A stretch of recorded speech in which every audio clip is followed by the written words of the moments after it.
नमस्कार दोस्तों, कैसे हैं आप सब? तेरी मेरी कहानियाँ से सभी अपडेट पाने के लिए बेल आइकन दबाएं। आज की कहानी है, कौन बेशर्म है जो मुंह उठाकर ठंड में मुफ्त की चाय पीने चला आया। लतिका बहू, देखो तो सही कौन आया है। हरीश जी ने बरामदे से ही बहू को आवाज़ लगाई।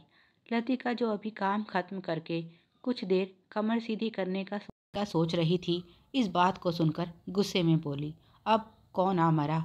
यह घर है या सराय खाना? जब देखो आने जाने वालों की लाइन लगी रहती है। कौन बेशर्म है जो मुंह उठाकर इतनी ठंड में मुफ्त की चाय पीने इधर चला आया है? देखो तो सही। इतना कहकर वह बाहर बरामदे में धूप ताप रहे ससुर जी के पास आई तो आंगतुक को देखकर शर्म से पानी पानी हो गई। उसने नजरें नीची कर ली और उसे अब बोलने के लिए शब्द नहीं मिल रहे थे। आंगतुक बोला, यह बेशर्म तुम्हारा बाप है। क्यों, क्या हुआ?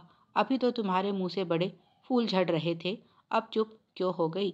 इसका मतलब दामाद जी ने जो बताया है सब सच है। बहुत दिनों से तुम्हारी शिकायत मिल रही थी, पर मुझे यकीन नहीं हो रहा था।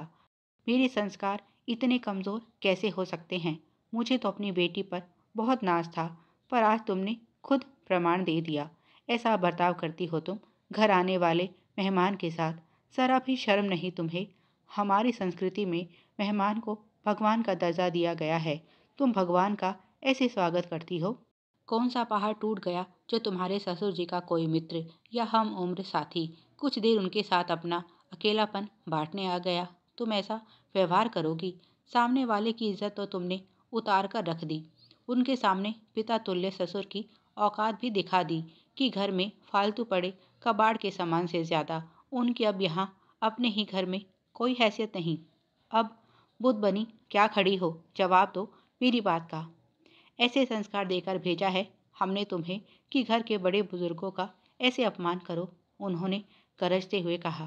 पिता की दहाड़ सुनकर लतिका, जो कुछ देर पहले शेरनी थी, भीगी बिल्ली बन गई। उसने इस बात की तो सपने में भी कल्पना नहीं की थी कि उसके पिताजी यूं इस तरह उसकी ससुराल पहुंच जाएंगे। मन ही मन उसे अपने पति विक्रम पर बहुत गुस्सा आ रहा था।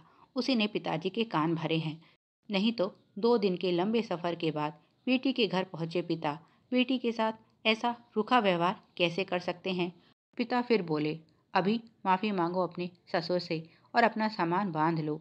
जब तक तुम्हें तमीज नहीं आ जाती तब तक तुम यहाँ नहीं रह सकती। इसी समय तुम मेरे साथ चल रही हो। तुम्हारी सास को गए हुए ज्यादा समय नहीं हुआ और तुमने ऐसा बर्ताव शुरू कर दिया अपने ससुर के साथ। क्या तुमने अपनी भाभी से कुछ नहीं सीखा? तुम्हारी माँ को मरे वर्षों हो चुके हैं।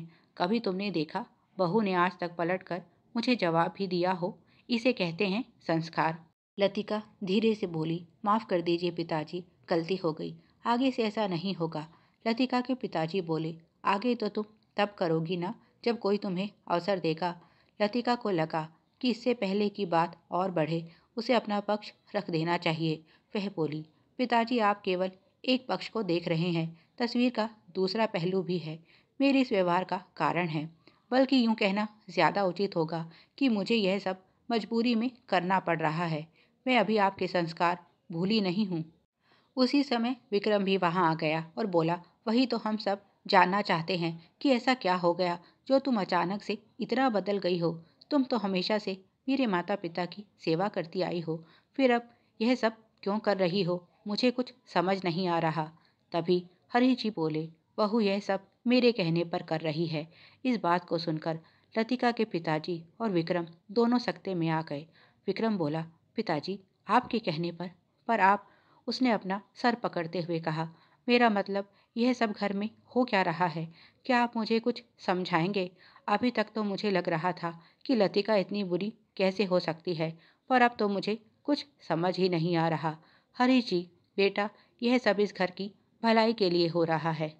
इस तरह के व्यवहार से घर की भलाई कैसे संभव है पिताजी? इससे आपका अपमान और लतिका की बदनामी हो रही है और आप इसे भलाई कहते हैं। अगर यही भलाई है तो फिर बुराई क्या होगी?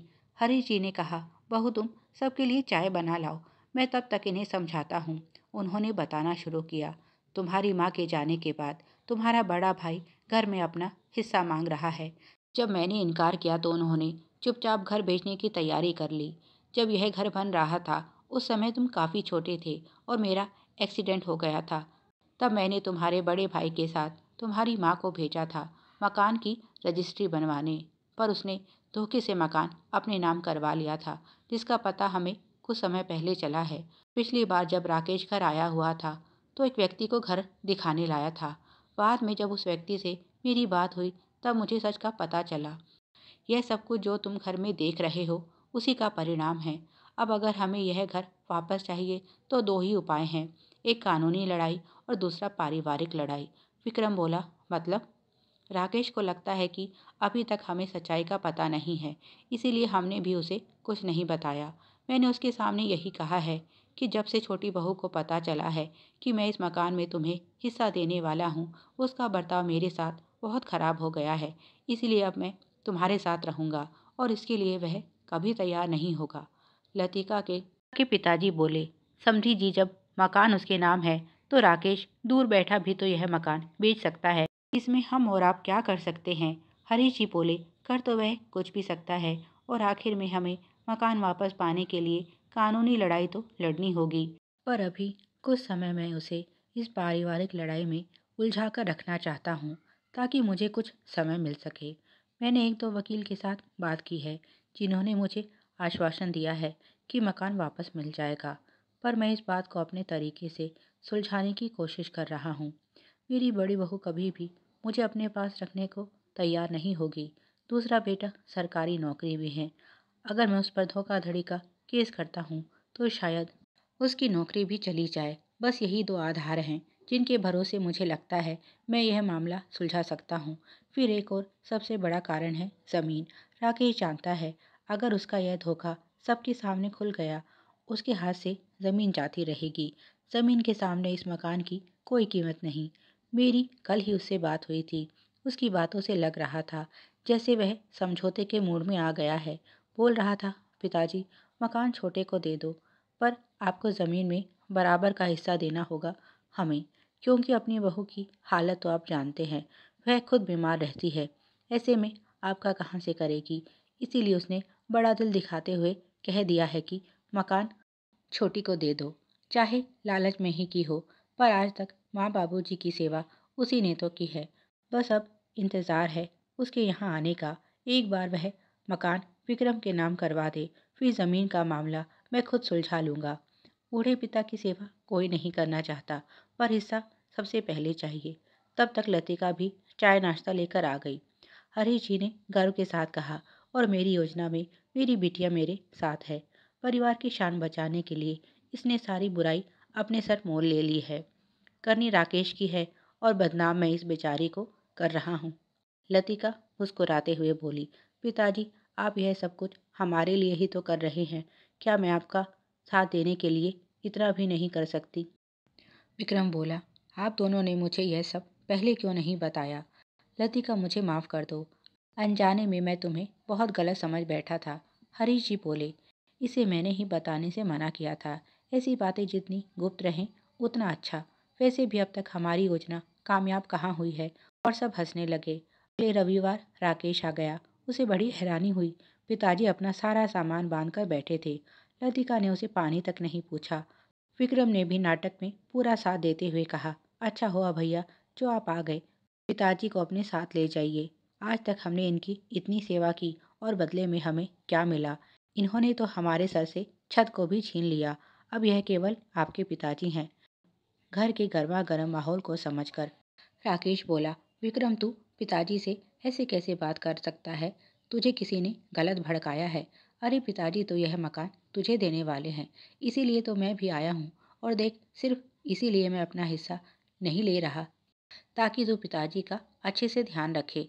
अगर तेरा ऐसा ही बर्ताव रहा तो मैं पिताजी को अपने साथ ले जाऊंगा। लतिका बोली, तो ले जाइए, हमने इनका जिंदगी भर का ठेका नहीं उठा रखा।